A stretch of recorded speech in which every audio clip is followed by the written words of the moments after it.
阿舒爸，我哋嚟到札幌北港島Outlet啦！我要喺呢度爆買啊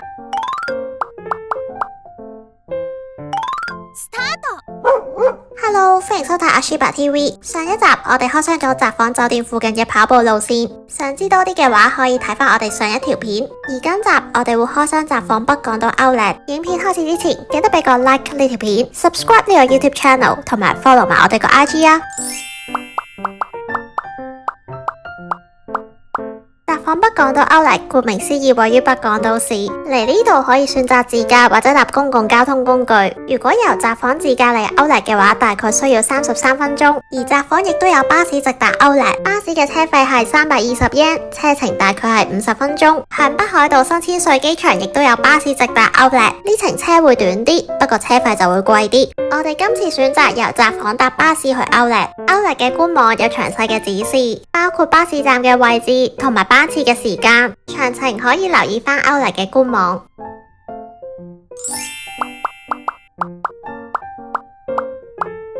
由札幌搭咗大概50分鐘嘅巴士就嚟到Outlet，我哋係平日早上響大通南一條站上車，巴士上面乘客唔算多，都有位坐。札幌北港島Outlet於2010年開幕，入邊有兩個 mall， 分別係 Maple Mall 同埋 Clover Mall， 兩個 mall 之間有行人天橋連接。巴士嘅上落車位會係 Clover Mall 嘅北口，而名牌精品都會集中喺呢個 mall 嘅一樓。一行入去呢個 mall 就會見到 Information Center， 我哋會建議一落車要嚟呢度先，因為可以喺呢度拎到 coupon 同埋地圖。Outlet 嘅官網亦都有電子版嘅地圖。由2025年2月1號至到2025年4月30號，國泰會員喺度消費滿100 yen 就可以兌換2個 miles。買完嘢記得嚟返呢度儲分，如果消費滿10萬 yen 嘅話，仲可以登記抽獎添。呢個Outlet入邊大概有170間商店，店鋪嘅營業時間由朝頭早10點鐘至到夜晚8點鐘。第一站我哋會去 Clover Mall 嘅2樓 Aces， 呢間 Aces 我哋覺得幾好行啊，佢嘅店鋪面積都算大，右邊係女裝，左邊係男裝，近門口位置有跑步衫、外套、運動褲等等。中間呢啲係做緊特價㗎，中後位置有幾排跑鞋。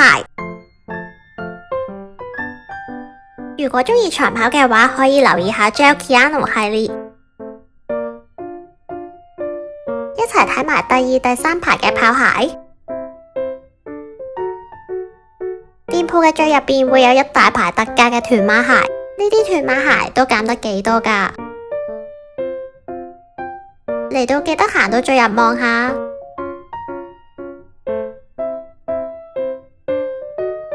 屯馬鞋嘅旁邊仲有啲襪同埋背囊。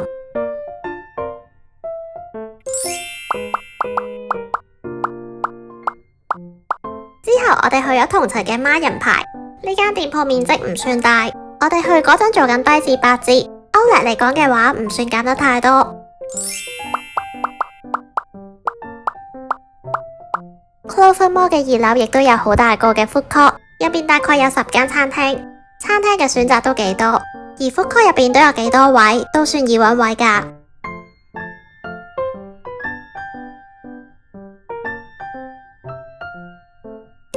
我哋試咗呢間豚肉多飯店，佢喺日本美食網 Tabelog 有3.47分，喺Outlet入邊算係比較高分嘅餐廳。餐廳嚟自北海道大廣，主打使用北海道豚肉同埋秘製醬汁嚟製作豚肉當。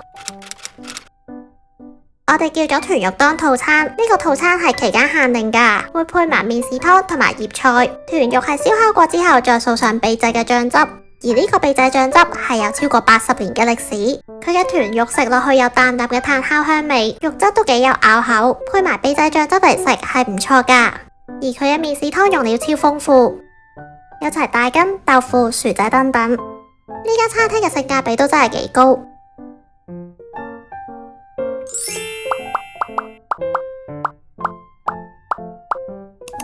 我哋亦都試咗 food court 入邊嘅呢間漢堡包店，佢喺日本美食網 Tabelog 有3.38分，主打使用100% 北海道牛肉嚟製作漢堡。我哋叫咗芝士牛肉漢堡包套餐，佢佢嘅漢堡包有烤過，外脆內軟，而牛肉漢堡食落超 juicy， 配埋生菜、番茄同埋醬汁，真係好好食啊！而佢嘅薯條係偏幼身，炸到脆脆地，真係好好食噶。我哋覺得薯條係呢度嘅必食 item。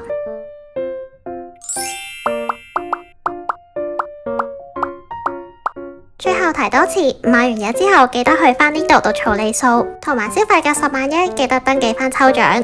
如果搭巴士出札幌嘅話，都係去返 Clover Mall 嘅北口。好啦，咁就嚟到呢度，好多謝大家收睇呢一集。就支持記得俾個 like 呢條片 ，subscribe 呢個 YouTube channel， 同埋 follow 埋我哋個 IG 啊！我哋下集見，拜拜。